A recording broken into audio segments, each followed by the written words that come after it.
Hello, Calc 2 students. The comparison tests. There are actually two different tests we're going to learn in this unit. The first one's called the limit comparison test, and then after that we'll learn something called the basic comparison test. Okay, suppose that the sequences, you have two sequences, a sub n and b sub n, and they only have positive terms, so no negatives allowed in these sequences. And that when you divide them and do a limit as n goes to infinity, you get some finite limit L. It has to be a positive number, so it can't be 0, and it has to be finite, so it can't be infinity. If that happens, then the two series, these will either converge or diverge together. So both these sums will be finite, or both these sums will be not possible. This is an extremely useful test when you're faced with something that looks like a cluttered version of a p-series. For example, clutter I'm referring to is all these extra terms that are added to the numerator and denominator that are not dominant. In other words, look at the numerator and denominator and identify the term that's the highest powered term. In the numerator it would be the 2n, and in the case of the denominator it would be the n squared. The other two components are non-dominant components. What we're going to do is I'm going to essentially ignore the sum for the moment and just grab this as a sequence. So I'm going to say, okay, a sub n, the sequence is 2n plus 1 over n squared plus rad n. You can just let a sub n just be the given sequence. Now let b sub n, you get to choose whatever b sub n you want, and in a case like this where we just have non-dominant terms present in a numerator and denominator, let b sub n be equal to the result of getting rid of the non-dominant terms. So in other words, only the 2n up top and only the n squared in the bottom. Now notice that b sub n simplifies to just 2 over n. Okay, next thing we're going to do is I've started with a sequence. I created a new sequence that has no clutter. I'm going to now do this fraction and then ask myself what happens as n goes to infinity. Do we get a positive finite limit? Okay, so we'll set up a sub n divided by b sub n. Okay, this creates a complex fraction, and we're going to invert and multiply and then simplify. So we have 2n plus 1 all over n squared plus rad n. And we're going to multiply this by now n over 2. Distribute, and we get 2n squared plus n all over 2n squared plus 2 rad n. Now we have a fraction that's not a complex fraction. This does approach an infinity over infinity, so you could use L'Hopital's rule as often as necessary to get a limit out of this. Or this is essentially like a balanced rational function. It's n squared over n squared. So we just divide the leading coefficients to get the limit. Either way you do this, you should ultimately confirm that the limit of this is going to actually be a 2 over 2, which is 1. This is the L that's referred to in our theorem up here. Then you have to notice that this L is both positive and it's finite. If that's the case, then I know that the series versions of these two sequences, the series versions of those will behave alike. We're trying to answer a question about the series of a sub n. We don't have an answer for that yet, but we can, using the p-test, give an answer for the series of b sub n. So we're going to say also note that the series of b sub n, which is the series of 2 over n, this is a p-series now, and identify what the value of p is, and then based off its size, we can determine whether the series is convergent. Well, the value of p here is a 1, and 1 is too small. P has to be more than 1 for this series to be convergent. We're going to say that this series diverges by the p-test. Also, I should mention that be careful, you're mindful that we're talking about series now when I say divergent, not sequence. If you ignore this summation, which you shouldn't do, but if you look at this as a sequence, this sequence is convergent and converges to 0. So the terms do shrink to 0 over time as you do more and more terms. However, when you add them all up, we get infinity in this case. That's why we're saying the series is divergent, because it's the sum of all the terms that's not possible, even though the terms are shrinking to 0. Anyway, so we know that when I divided the two sequences, I got a positive finite limit, and we know that the series of one of the two sequences is divergent. Since I know that this one is divergent, then I know that this one has to be divergent as well, because they will converge or diverge together according to this test, provided we get a positive finite limit L here, which we did. So we can now conclude, thus, the original series diverges also by the limit comparison test. Okay, here's another one. Notice that we just have a bunch of extra terms that are considered clutter. They're non-dominant terms involved here. So we're going to let A sub n be the original sequence and let B sub n be the version of this but without the non-dominant terms. So get rid of the plus 10. Just go rad n up top. And in the bottom, get rid of the 7n. Just keep n squared. You can change this to an n to the 1/2 over an n squared. So we're going to have 1 over n to the 3/2. All right, now we're going to do the ratio of A sub n divided by B sub n. And instead of dividing by B sub n, I'm going to multiply by its reciprocal. So n to the 3/2 over 1. Okay, now this one is going to require a little bit of algebraic manipulation. L'Hopital's rule isn't going to be as helpful as it was in the last example. What I'm going to recommend we do in this case here is look inside the radical and factor out an n that leaves 1 plus 10 over n inside those parentheses, and then times an n to the 3/2. And in the denominator, factor out an n squared. That leaves a 1 plus 7 over n. Now the radical on top can be broken up to the radical over the n and the radical over the part in parentheses separately. The rad n and the n to the 3/2 can be multiplied together. You just add the powers. It's going to turn back into n squared, at which point the n squares can cancel. And now we have to consider what this approaches as n goes to infinity. This part and this part will shrink to 0. So we're going to approach rad 1 over 1, which is just 1. This is our L in the theory. Again, it's positive and finite. Therefore, we can make some conclusions here because we know the series of B sub n is the series of 1 over n to the 3/2. 3/2 is the p. This is just a p series, and that is more than 1. It's 1.5. So therefore, this converges by the p-test. Thus, we know that the series of A sub n behaves like the series of B sub n. In other words, it's going to converge as well, meaning that when you add up all the terms of A sub n, you get a finite number. The original series converges also by the limit comparison test. All right, so that is the limit comparison test. Recognizing that your series has a bunch of non-dominant terms involved in both the numerator and denominator, creating a new sequence by just getting rid of those non-dominant terms, and then dividing A sub n by B sub n, and hopefully you get a positive finite limit. Now, if you don't get a positive finite limit when you do this, then perhaps this test is inconclusive. You might have to do a different test. Also, sometimes you have a sequence A sub n, and you choose a new sequence B sub n, and then you do this whole process, and you get a positive finite limit. But for whatever reason, when you look at the series of either one of these, they're still inconclusive. Like, what if you go this far, but then you can't make this kind of conclusion of one of the two series? Then you won't be able to make a conclusion about the other one. So you have to, in a way, choose a B sub n so that when you put it back into a series context, you know from an earlier test whether that series is convergent or divergent. Okay, now let's do the basic comparison tests. Again, we're going to suppose that we're working only with sequences that have positive terms. One way to show that the series A sub n converges is to find a positive sequence B sub n such that A sub n is dominated by B sub n, such that the series of B sub n converges. I'm going to use the visual below to help understand that. When you're adding up terms of a sequence, and they're all 1 unit apart, you could think of adding up these points as if it's the same meaning as adding up areas. If you just make little rectangles out of the heights of these points. Because when you add up an area, the area is, whatever value this is, we'll call it the height, times 1, because its width is 1. So the area of this rectangle is the same thing as just the value of that term of the sequence. So adding up series can be thought of as adding up little rectangular areas whose widths are all 1. So B sub n dominates A sub n, so it's higher than A sub n eventually. So at that point of eventuality when that happens, that's when we want to start considering. So B sub n would play the role of the red in this picture. Green would be the A sub n. They're the ones that are lower. It should make sense if you take the area underneath all the red, if you add them all up and you get a finite number, then it should make sense to you that the sum of all the green rectangles should be finite as well. So if you're trying to show that the sum of the green rectangles, that's going to be a finite number, and you can prove instead that some greater, like underneath the reds, that's a finite number, then you can conclude that green is finite as well.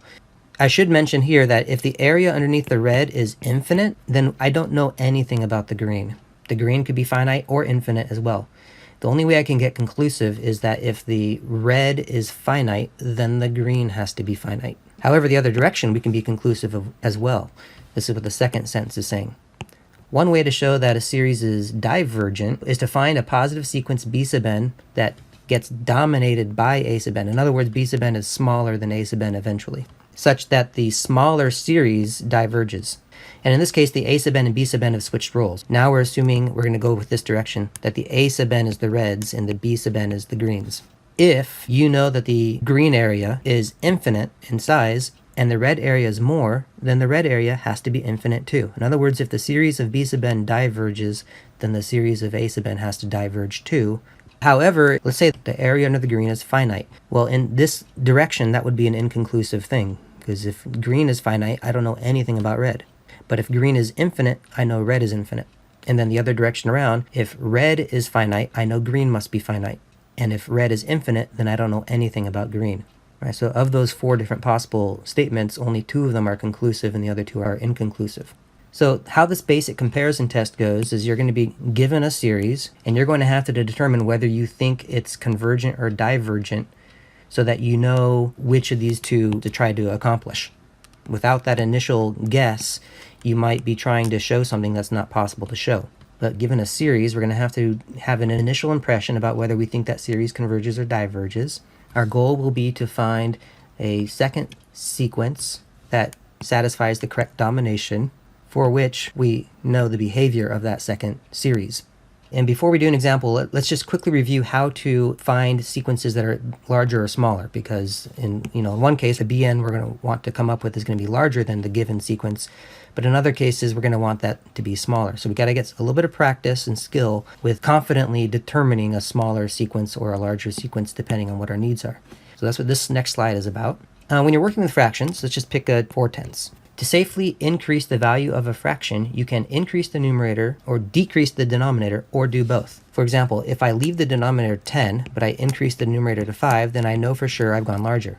If I leave the numerator 4, but I decrease the denominator, which one's larger? Well, that one is.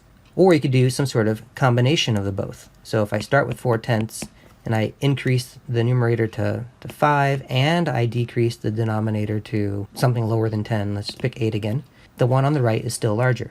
These are your ways that you can increase the size of a fraction. If you want to decrease the value of a fraction, you can either decrease the numerator or increase the denominator, or again do some combination of both. So if I want to go smaller, then I can just shrink the numerator but leave the denominator. Or if I want to go smaller, I can leave the top the same but increase the denominator. Let's increase that to 12. Or you could do some sort of combination of both. If you want to go smaller, then you can decrease the numerator and also increase the denominator. It is not conclusive, the effect of increasing or decreasing both the numerator and denominator. For example, let's do 3/4 to begin with. And I'm going to increase the numerator, and I'm also going to increase the denominator. When you increase both, it is not clear whether the resulting fraction, how this compares to that, which one's larger. Well, in this specific case, we can certainly make that determination. 3/4 is, 0.75, and 4/5 is 0.8, so clearly this one's larger. Do not let this make you think that increasing the numerator and denominator will always produce a larger result.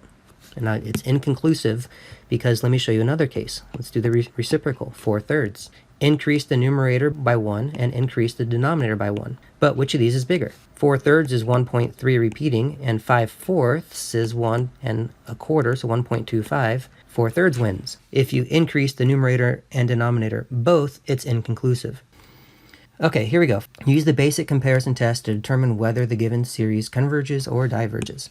And I should also mention, the limit comparison test will work here beautifully. There are many cases where you have options about which test to use, but I do want to show you how to use a basic comparison on this as well, because there will be cases in series where the limit comparison is not helpful, but basic comparison is. But you can still use similar ideas to the limit comparison. For example, if this wasn't there, what kind of series would this be? And is that convergent or divergent? Well, it's now just a basic p-series, and this is a convergent p-series because this power p is more than 1. So my guess is that the plus rad n is not going to affect things much in the long run, and we're going to have an initial guess here that the series is convergent. Never just write the word convergent or divergent or saying it converges or it diverges. That is confusing. So our guess is that the series converges. All right, this guess totally dictates the goal. So we have this a sub n, which is the given sequence. Just extract the sequence, ignore the sum. And our goal is to find a b sub n. So let's be very careful about what our goal is here. We're trying to show that the sum of a bunch of things is finite, because that's our guess. We're guessing that it's convergent. If you're trying to show that a sum of things is finite, then what you want to do is you want to find a sum of larger things that you can prove is finite. In other words, we're in the direction of the a sub n is the one that's given, it's the green. We want to go larger. We want to find a b sub n that I can prove that the area under the red is finite, so I can conclude that the area under the green is also finite. So we're trying to show that a series converges, so we're focused on this first one. One way to show that a series converges is to find a positive sequence such that, so we need this to be true, we need the sequence we find to dominate the given sequence, and it has to be such a choice that we can prove that the larger one converges. So we need both those things to be true so that I can conclude that the series of the smaller terms is also convergent. All right, so we need to find a b sub n, it has to be positive terms, by the way, such that two things happen. B sub n dominates a sub n. We need it to be a sequence whose terms are larger, and we know that the series of the larger terms converges, that it's a finite number. Then we can conclude that the series of the smaller terms is also finite. Okay, so here we are. Let's write a sub n, and I know that I'm trying to go larger. So let's go ahead and just write this in here in place. I want to find something here that's more than this. And I have two ways I can do that. I can increase the numerator and or decrease the denominator. Well, in this case here, I'm going to choose to decrease the denominator by removing the rad n. All right, so this denominator compared to that, this was a decrease in denominator, but when you decrease a denominator, you increase a fraction. So as a sequence, 1 over n squared will dominate 1 over n squared plus rad n. And not only that, but conveniently, when I look at this in the series form, this is just a p-series. This will be our b sub n. And we also know that the series of b sub n, which is the series of 1 over n squared, converges by the p-test, or p-series test to be more precise, but we'll just say p-test. So I've done it. I've found a sequence that's larger and whose sum is finite. Therefore, the sum of the smaller sequence is also finite. So we say, thus, the original series converges by basic comparison, or the basic comparison test. Okay, let's look at the next one. We need an initial guess about whether this series converges or diverges. Again, do the same type of idea of ignore the non-dominant terms. If that wasn't there, if it was just this, would this be convergent or divergent? And this would be divergent by the p-test. So our guess is that this series diverges. All right, so that's going to change our goal. One way to show whether a series diverges is to find a positive sequence.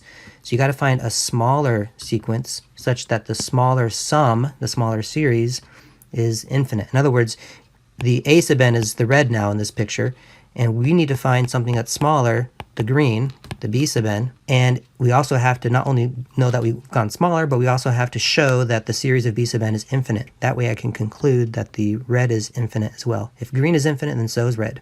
All right, so that's going to dictate my goal here. Our goal really is to find a b sub n such that two things are true. First thing that has to be true is that b sub n has to be dominated by a sub n, so I want to go smaller. And we also have to show that the series of b sub n diverges. In other words, it's infinity. If I can show that the smaller sum is infinite, then the larger sum is going to have to be infinite too. We'll be able to conclude what we're trying to conclude. Okay, so let's begin by rewriting a sub n, and my goal is to go smaller. If I try to mimic what I did in the last example and think, oh, just get rid of this, that makes the denominator smaller. But the problem is that this isn't true. Right? To go from this denominator to that denominator, we did decrease the denominator, but when you decrease a denominator, you increase a fraction. So this is the wrong direction. This is a true statement, but it's not the direction I want. In other words, simply getting rid of radical n isn't going to accomplish my goal. I need another way to do this. Well, how do you make a fraction smaller, right? Well, you can either decrease the numerator, increase the denominator, or do both. I don't want to really decrease the constant because we're already at a low constant. I suppose I could put a half there. This would be a true statement, but this is not very helpful. I'm just going to leave the numerator alone, but I'm going to get a smaller fraction by increasing the denominator. Now, currently your denominator has two terms that are not similar. They cannot be combined. But if you increase one of them in such a way that they could be combined into one expression, this will be helpful. And notice how I'm going to do this. I'm going to increase rad n to n. And because I've done this, these are similar, they can be combined, so I could just write this instead as 1 over 2n. This is going to be a p-series. So I found a smaller sequence. This is b sub n. And we also know that the series of b sub n, you can think of this as a series of 1/2 over just n. This is a constant over n to a power. That power is a 1, so this is a divergent series by the p-test. So I've found a sequence that's smaller whose series diverges, therefore the series of the larger sequence also diverges. I want you to play back that sentence I just said, and where I put the word sequence and series is super important. Learn to develop the same kind of speech. I found a smaller sequence whose series diverges, therefore the series of the larger sequence diverges too. Thus, the original series diverges by basic comparison test. Alright, so we've seen an example of each different kind of thing I'm trying to show. In the first case, the guess was convergence, and that led to one goal. In the second case, the guess was divergence for the series. That led to a different goal, and both goals I was able to accomplish. If your initial guess is wrong, your goal is going to be a futile goal. Oh, and also, these last two, for both of these, the limit comparison test would have worked beautifully. And with the limit comparison test, it's a lot nicer to use because you don't care about which of these is larger or smaller. With basic comparison, that's super important to make sure you get it right. But with limit comparison test, it doesn't really matter which of these is larger and smaller. All that matters is that when you divide them, you get a positive limit. And then you can conclude that the two series behave alike. So to be honest, whenever I can use the limit comparison test, I use that instead of the basic comparison test. This one here, natural log of n over n, is not doable with the limit comparison test. We're going to need a basic comparison test, and the domination chain, which is right here, is going to be useful. This one here, it's a little bit harder to get an initial guess because there's not a bunch of clutter you can just erase like we did before and then reanalyze and get a guess. So what if I just got rid of that natural log of n and said 1 over n? This is a p-series and it's divergent. Well, think of how large these terms are, and then think of how large these terms are. The denominators are the same, so you could ignore that, but natural log dominates constants. Logarithms dominate constants. So we know that this series here diverges by the p-test, but this one has larger numerators than this one. Right here, we've effectively just accomplished the basic comparison test. That series I just circled, the given series, has to be divergent because its terms are larger than the one below. So I've done a little bit of work up front to come to this conclusion, but now I'm going to go through the formal motions of proving it. So our guess is that the series is divergent. Our goal, though, is to find a b sub n, positive terms, such that if I want to show divergent, then I must go smaller as a sequence whose sum is divergent. So I want b sub n to be smaller, to be dominated by a sub n. And I will also want it to be true that sum of b sub n diverges. So let's start by writing a sub n and know that I want to go smaller. Well, if I do the exact change we've already talked about, I'll leave the denominator the same, but decrease the numerator from a log class to a constant class. In fact, you could really put any constant you want here because eventually the natural log of n will be more than it. Right? This symbol here doesn't mean it's always true that this is more than this. It just means that eventually. So it really doesn't matter what constant you put up top there, but I'll just put a 1. So this is a true statement, and we also know that the series of the smaller one diverges by the p-test. Thus, by basic comparison, we know that the series of the larger terms diverges as well by basic comparison test. Natural log of n over n squared. If I do a similar initial analysis on this one here and just, consider this one converges by the p-test. And this has larger numerators than this one does. But something that's larger than something that's finite, I don't know if the larger thing is also finite or if it's infinite. So this presents some challenges. I won't be able to just change natural log of n to a constant and get the direction of inequality I'm after. But natural log of n grows so slowly, and n squared grows so much faster than it, I have an impression that perhaps this is going to be a convergent series still. Let's go with that guess and just see what happens. Let's guess that this series converges. So our goal is to find a b sub n such that b sub n dominates a sub n. I need to go larger. And I want to be able to prove that the sum of the larger thing converges, that it's finite. Let's begin by writing a sub n. This time my goal is to go this direction though, unlike the last example. Domination chain. If I want to increase a logarithm, a safe way to do that is to replace it with the power of n. I want to get these into the same class so they can be simplified. Right now they're in two different classes, natural logs and powers of n. So my goal is to get them both into powers of n. So I want a power of n and power of n. So the bottom's already a power of n. I'm just going to leave it, but I'm going to replace the top with a power of n. And frankly, you can do any power. This p has to just be positive. Any positive power will dominate natural log of n. You have choices for what power to put here. Let's go ahead and just make a simple choice and say it's 1 and see what happens.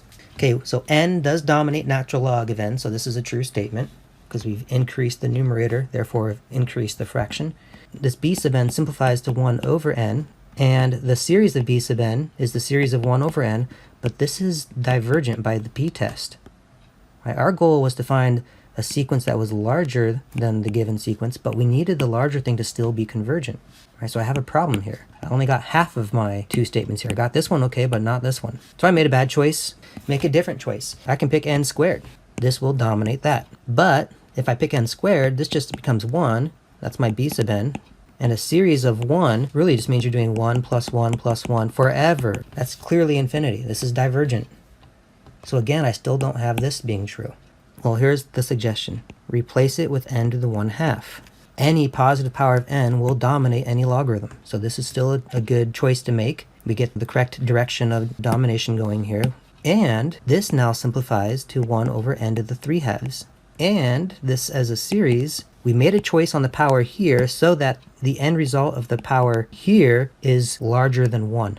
Because now this converges by the p-test.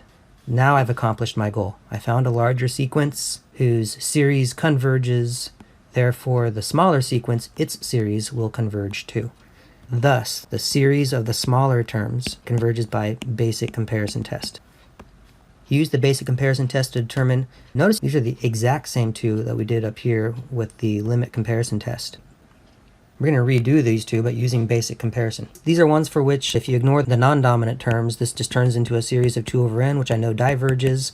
So my guess is that the series diverges. And we actually already proved it does by using the limit comparison test earlier. If your guess is the series diverges, and this is your original a sub n, so I want b sub n to be less than or dominated by a sub n, and I want that the sum of the smaller things to be infinity. So I want it to diverge. So we're going to start by rewriting a sub n, and I know I want to go this direction. You can't just remove these and accomplish this, because if you remove the plus 1 and you remove the radical n, then you've technically decreased the numerator and decreased the denominator, and when you do the same thing to top and bottom of a fraction, the result is inconclusive. We don't want that. We want to know for sure that we're definitely going smaller. Okay, so to decrease a fraction, I can decrease a numerator. So getting rid of the plus 1 actually is helpful, because that decreased the numerator. But I need to increase the denominator if I want to safely get the correct decrease on the fraction. Currently, the two terms in the denominator are dissimilar. Make them similar by increasing one of them. So I'm going to change the rad n to n squared. That increased the denominator. I also decreased the numerator, so the overall effect is definitely a smaller fraction. And this put me in a position where I can simplify. So this really just boils down to 1 over n when all is said and done. This is the b sub n. And the b sub n diverges by the p-test, which is exactly what I was looking for, right? I wanted to find a smaller sequence that diverged as a series. Thus, we can conclude that the original diverges by basic comparison, which confirms what we did with the limit comparison. And arguably, the limit comparison was easier, because I didn't have to worry about this direction. With the limit comparison, who cared what the direction was? Just get rid of the clutter and create a new sequence. But with basic comparison, this direction is super important to be maintained correctly. And then this last one, if we get rid of the clutter here, this turns into rad n over n squared. Rad n over n squared becomes 1 over n to the 3/2, and as a series, that's convergent by the p-test. So our guess is that this converges. We already know it converges from before we did the limit comparison test. So we think this series converges, and this is our a sub n. Our goal is to find a b sub n that dominates a sub n, and we want that the larger thing to be convergent. All right, here we go. Let's start by rewriting a sub n. I know I want to go larger. Right now, n and 10 are not similar, so they can't be combined. I can't just erase the 10 because that technically shrinks the numerator. I don't want to do that. I want to increase the numerator. So replace the 10 with n. Replacing a constant with n increases that. So we've just increased the numerator by changing that 10 to an n. It can also increase the fraction by decreasing the denominator. Well, in this case, just erasing this will decrease the denominator, so this is good. So I have a larger numerator and a smaller denominator, therefore I have a conclusive result of a larger fraction overall. And this simplifies to radical 2n. Radical 2n could be thought of as radical 2 times radical n over an n squared. So I just get this in the end. This is my b sub n. And we also know that as a series, we have a constant, radical 2 over n to the 3/2. This is a convergent p-series. So this converges by the p-test. And the terms were larger, and the sum is finite. Therefore, the sum of the smaller terms is going to be finite too. In other words, that the original series converges as well by basic comparison test. There we go. We've seen the basic comparison test be used extensively and talked about the limit comparison test. You step back and look at these. If I look at a problem and I see that the limit comparison test is going to be useful, I just do that. I don't bother with the basic comparison test. The basic comparison test has extra cognitive challenges. First of all, you have to make sure you have the right guess initially so that you know which of these two strategies to use. Even when you get that figured out, you have to make sure you increase and or decrease your sequence appropriately, which requires some ingenuity sometimes. And you have to be conclusive about the series of the sequence that you came up with. There's a lot more hurdles to using the basic comparison test correctly than there are to using the limit comparison test correctly. So definitely I use limit comparison over basic comparison when I have the choice. But again, there are some cases where limit comparison is not useful, so you have to use basic comparison.